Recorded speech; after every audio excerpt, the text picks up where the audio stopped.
Hello students, तो पिछले video में हमने स्फेरिकल कैविटी के वजह से फील्ड कैलकुलेट किया था। इस वीडियो में हम लोग सिलिंड्रिकल कैविटी की वजह से देखेंगे। तो द सिचुएशन इज कि you have an infinite cylinder, solid cylinder इस तरह से, एंड इट इज इन्फिनाइट, इस तरह से जा रहा है।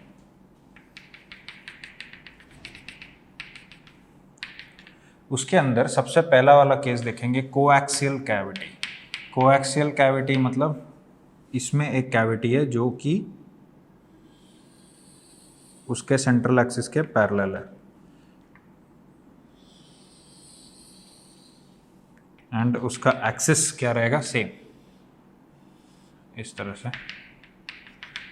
ये कैविटी है इसका।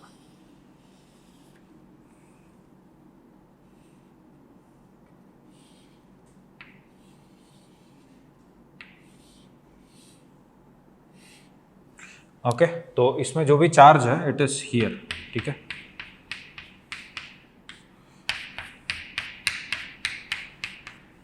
And let's say this right here is our axis of the cylinder. Now इस पे चार्ज डेंसिटी ले लेते हैं रो, चार्ज डेंसिटी ले लेते हैं rho. Alright, now again we need to find the field inside, between and outside, ठीक है। Select 3 points.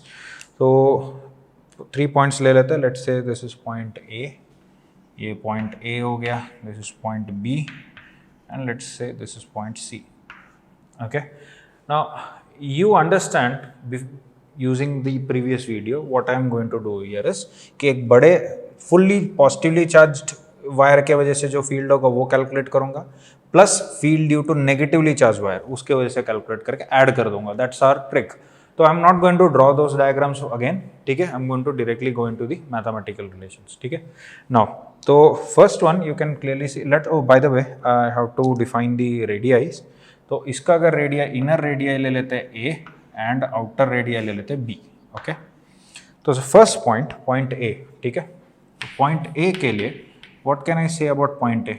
For point A you can say that r is less than a. देख सकते हैं r is less than a. Now it is inside both cylinders, या both wires लिख देता हूं, ठीक है। It is inside both the wires, positive wire और नेगेटिव वायर दोनों के अंदर है, देख सकते हैं। तो हमें पता है due to a wire, infinite wire, what is the field inside it? Field inside का फॉर्मूला आता है E is equal to rho r by 2 epsilon naught होता है, right. We have derived that earlier, तो we are going to use this. तो E would be equal to what? E would be equal to, this is, by the way, don't get confused, this is inside a solid wire, okay, inside a solid infinite wire, okay, infinite solid wire, right. So E is going to be equal to field due to the positive plus field due to the negative, okay. So what is the field due to the positive? It is going to be equal to rho into r by 2 epsilon naught, and field due to negative is going to be minus rho into r by 2 epsilon naught. So quite logical, हमें दिख रहा है कि इसके अंदर field क्या रहने वाला है, 0. So E is going to be equal to 0. Okay, so that's the field inside the cavity, and the cavity has to be coaxial. All right. Now you could have done this based on Gauss's law also. इसमें अगर एक Gaussian surface लोगे तो उसके अंदर charge enclosed is 0. Provide using that symmetry, क्योंकि it's not coaxial. It is coaxial, इसलिए तुम वो Gauss's law use कर सकते हैं। Coaxial नहीं है तो मत use करना, okay? Now उसके बाद अभी point B के बारे में देखते हैं। तो point B के लिए, so point B के लिए अगेन क्या R के वैल्यू लिख सकते हैं? R is greater then A but less than B, ठीक है। अब उसके लिए now you can see that it is, what is it? It is inside the wire but outside the cavity, outside the cavity, all right.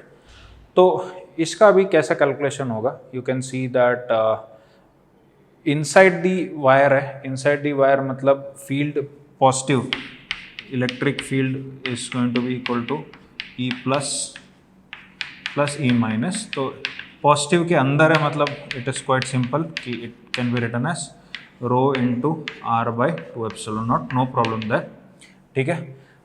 What about outside, तो बाहर के लिए क्या रहेगा, तो बाहर के लिए if you remember E negative का फॉर्मूला होता क्या है, it was lambda by 2 pi epsilon naught r होता था, है कि नहीं, 2 पाई एप्सिलॉन नॉट आर होता था, and it used to be radial, ठीक है। तो रेडियल है, एंड रेडियल है मतलब इधर क्या लिख सकता हूँ, आर कैप लिख सकता हूँ, ऑलराइट। तो if this is r cap तो this can be written as what, r vector by r square लिख सकता हूँ, ठीक है। And this is for what, outside का फील्ड, आउटसाइड का फॉर्मूला है ना। ओके तो इधर से अभी इसका लैम्डा लिखेंगे for the negatively charge wire, तो वो लैम्डा कितना होगा, lambda is equal to rho into pi into a square, ठीक है। उसका रेडियस कितना है, ए है, तो पाई ए स्क्वायर हो जाएगा, ऑलराइट। तो व्हेन यू सब्स्टिट्यूट दिस, इसमें सब्स्टिट्यूट करो तो देखो ई माइनस क्या आने वाला है, E minus is equal to lambda का वैल्यू क्या आ गया, माइनस रो, क्योंकि negatively charge, minus rho pi a squared by 2 pi epsilon not into, देखो अभी मैं क्या लिखूंगा, ये आर तो है ही, ये आर कैप को लिख दूंगा आर बाय आर, ठीक है।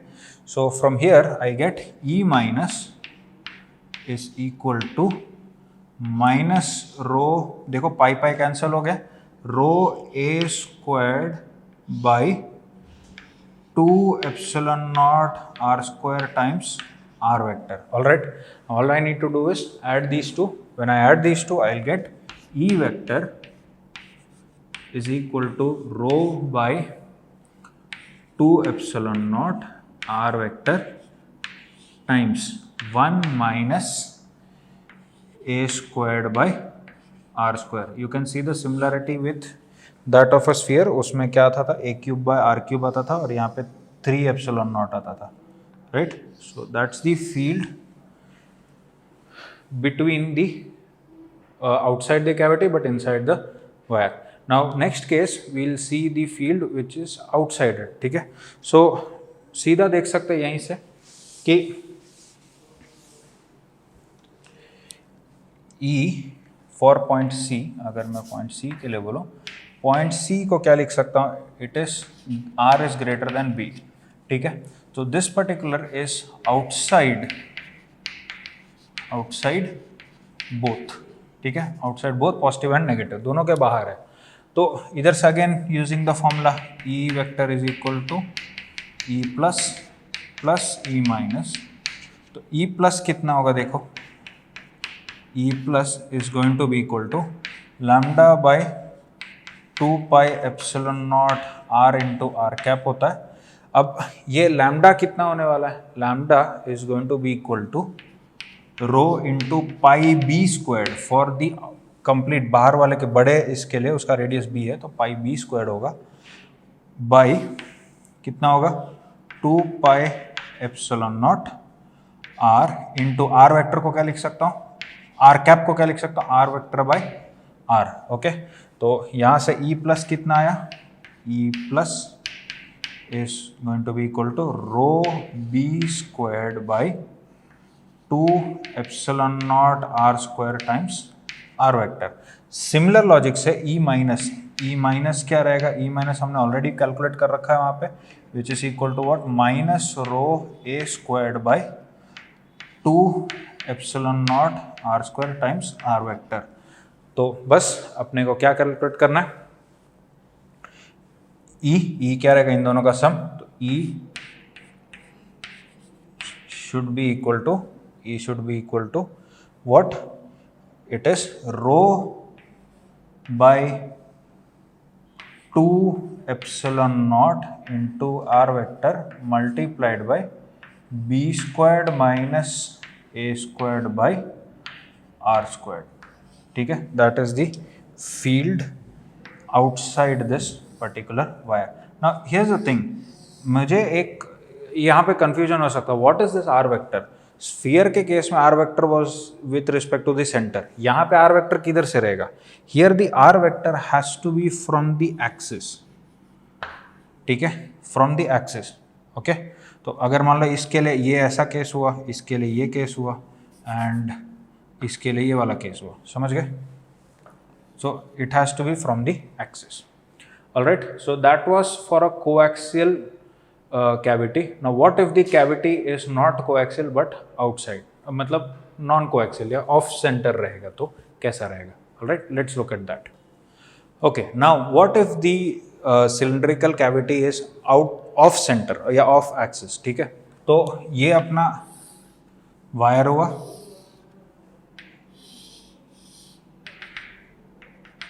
ये इसका सेंट्रल एक्सिस, एंड यहाँ पे अगर एक वायर, एक सिंपल सा कैविटी ले लेता हूँ, तब इसके अंदर फील्ड क्या रहेगा वो कैलकुलेट करना है, ठीक है. इधर चार्ज जो है वो सारा चार्ज यहाँ पे है. I am suppose to calculate the field here. अब इसका मैं क्या करता हूँ, टॉप व्यू देखता हूँ. टॉप व्यू, तो अगर टॉप व्यू देखूंगा या क्रॉस सेक्शनल व्यू देखूंगा, तो what would you see, like this, ठीक है. एंड इसके इधर अपना क्या आएगा, दिस इज द कैविटी.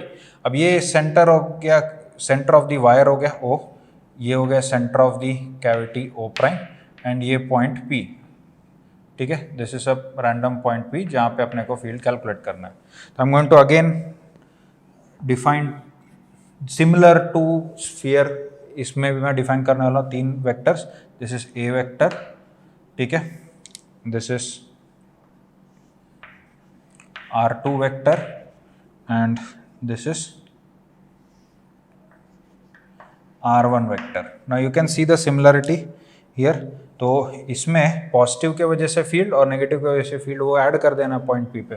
तो electric field is going to be E plus plus E minus, ठीक है.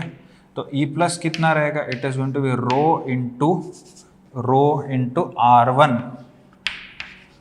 By 2 epsilon nought, plus E minus क्या रहेगा, minus rho into R2 by 2 epsilon not, ठीक है. तो इधर से क्या आ गया अपना, rho by 2 epsilon not into R1 minus R2. Now क्योंकि मैंने स्फीयर पे करा दिया, स्फीयर के लिए सेम केस किया है, द ओनली डिफरेंस वॉस यहाँ पे 2 के बदले वहाँ 3 था, ठीक है. तो मैं उतना डिटेल में नहीं जा रहा इस चीज़ पे. तो R1 minus R2 you can clearly see is a. तो इधर से अपने को मिल गया electric field inside is going to be equal to rho a vector by 2 epsilon not, ठीक है. तो very important point, it only depends on what, the distance between the central axis and the axis of the cavity, ठीक है. ये इसका क्या हो गया, एक्सिस ऑफ द कैविटी, ये डिस्टेंस हो गया ए, इसी पे डिपेंड करेगा. तो अगर इसका क्रॉस सेक्शन का अगर मैं फील्ड बनाऊँ, इधर से ये फील्ड कैसा रहेगा, देखो ये अपना सेंटर, दोनों सेंटर्स को ज्वाइन करने वाला वेक्टर ए, एंड अपना जो फील्ड होगा it is going to be uniform field parallel to this. कैसा फील्ड होगा, uniform. I hope you understood this concept. Alright, thank you.